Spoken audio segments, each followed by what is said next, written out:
Hey, isn't that him now? Jamie Dimon. Isn't that Jamie Dimon? I'm here to make an arrest. Citizens arrest! Citizens arrest! We'll take care of that. What's the Donald Trump tie? Jamie Dimon, I'm going to bring you to justice for crimes against the working class. Your Honor, the defendant. Crimes? What crimes? You should be giving me a medal. That's a lie! Dimon, you're being charged with 3 counts. Count 1, that you willfully disregarded the public good and wanton pursuit of personal wealth. Count 2, that you enriched yourself at public expense. Count 3, that the sum total of your acts amount to grave moral turpitude. How do you plead? Absolutely and completely innocent. You got nothing on The defendant pleads not guilty. Mr. Prosecutor, are you ready for your first witness? I am, Your Honor. I call to the stand Mr. Jamie Dimon. Mr. Dimon, would you raise your right hand? Do you swear to tell the truth, the whole truth, and nothing but the truth? me. I always tell the truth. Mr. Dimon, you are CEO of J.P. Morgan Chase Bank and Investment Firm, is that correct? I certainly am. And you were CEO during 2007 and 2008 in the run-up to our present demise of the financial system? I most certainly was. Isn't it true, Mr. Dimon, that you directed your institution to engage in highly risky investments, and that by the summer of 2008, J.P. Morgan Chase was about to go belly up? No. Chase Morgan was in great sound financial shape. Mr. Dimon, you are under oath. Is that the truth, really? That's a lie! Mr. Dimon, if your bank was in such great shape, why did you need $25 billion in TARP money to bail it out? Mr. Dimon, you are under oath. Well, first of all, we don't use a term like, or a phrase like belly up. We use more technical terms like we were leveraged up the wazoo, or we were sucking swamp water. Thank you, Mr. Dimon. If you and the other Wall Street firms had not gotten that bailout, what do you think would have happened? Actually, we took a look at those scenarios, and they didn't look good. We're talking about 80% unemployment, world, global, financial meltdown, families eating their pets, the basic Armageddon scenario. And Mr. Dimon, while you were directing Wall Street towards that Armageddon, what was your own personal salary and bonuses? What was it, $66.9 million to remind you? 66. What did I hear? More or less. I mean, you got to pay for talent. Let me pursue an alternative line of questioning for a moment, Mr. Dimon. How much did J.P. Morgan Chase, under your direction, spend last year lobbying Congress? 6.2 million, give or take a mil. 6.2 million. What was the purpose? Did your lobbyists, Mr. Dimon, spend their time lobbying against financial reform? Why, Mr. Dimon? Well, you got to look at it this way. You need reasonable regulation so that the natural proclivity of the market to be creative and to create jobs will be unfettered. That's a lie. You lobbied for creativity and not for greed? Mr. Dimon, is that the truth? That is the truth. I rest my case, Your Honor. Mr. Dimon, would you like to say anything in your own defense? I would actually. Look, I don't do this for me. It's tough being the CEO of a bank. It really is. I mean, I do this for you. I do this for the regular person, the regular people, working stiffs like you. That's a lie! Order, please. I got no insurance! Mr. Dimon, if you have nothing more to say in your defense, it's time now to refer this to the jury. Ladies and gentlemen of the jury, have you reached a verdict?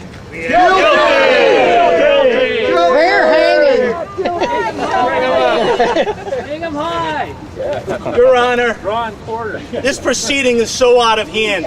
I need a trial by my peers. People like this, my peers. Not this rabble, not people like this, my peers, my folks. I can see your point, Mr. Dimon, but objection overruled. It's now the duty of the court to pass judgment. The court recognizes that you're remorseful in this situation, 45 billion bucks back. and there's a lot of latitude for the court. We can be quite harsh or we can be mild. For example, in the past, nations have nationalized banks. Go for it. They've confiscated excessive compensation. Sounds good to me. In some cases, bankers have found themselves out of a job or even in jail. Public stockade. But in light of your remorse What? and the fact that the court is in a lenient mood, You're in a lenient mood. We sure aren't. order in the court, please. And the fact that I've got a pretty tough election coming up. Money, money, money, money. The court orders the following sentence. We also would like to institute a pay cut. How does about 17 million sound for you? Not enough.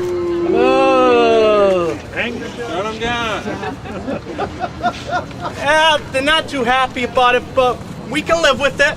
We can live with it. Very good then. Court dismissed. Hey, Judge, about that campaign. The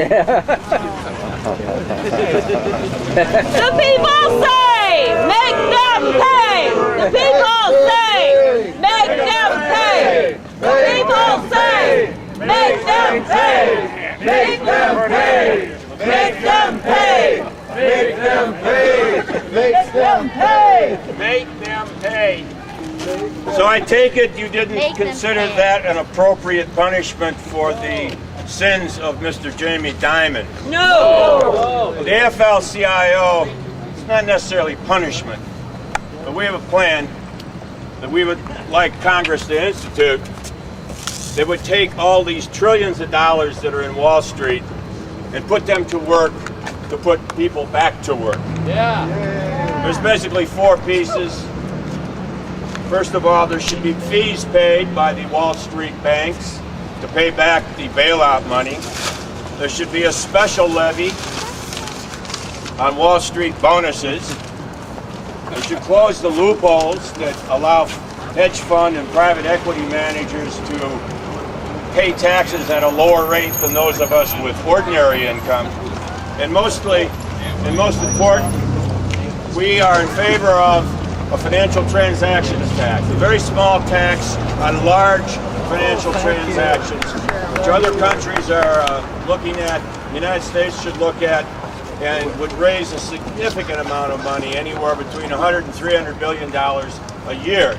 And that's enough money to fund a jobs program which would expand unemployment and would continue the COBRA assistance until our economy recovers. Or until we get single-payer health care. Yeah, there you go. We a pay while. for unmet infrastructure needs, our crumbling roads and bridges and schools. Would assist state and local governments that are all facing huge deficits and are talking about cutting back the services that are really needed now. And would do other works programs, much as was done in the past when we suffered a Great Depression, doing work that needs to be done, and then finally taking what's left of or what's been repaid of the so-called TARP bailout money and loan and allow community banks and not the big Wall Street banks to make loans in the community for our folks and for small and medium-sized businesses.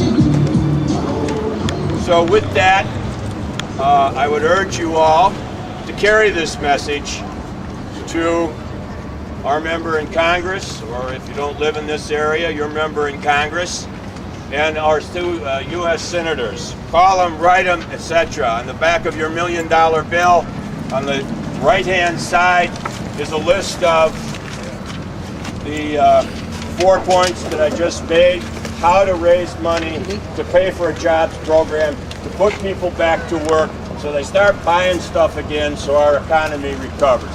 And with that, I just want to thank you all for coming out today and hope that you will continue this effort. Little guy. Thank you all.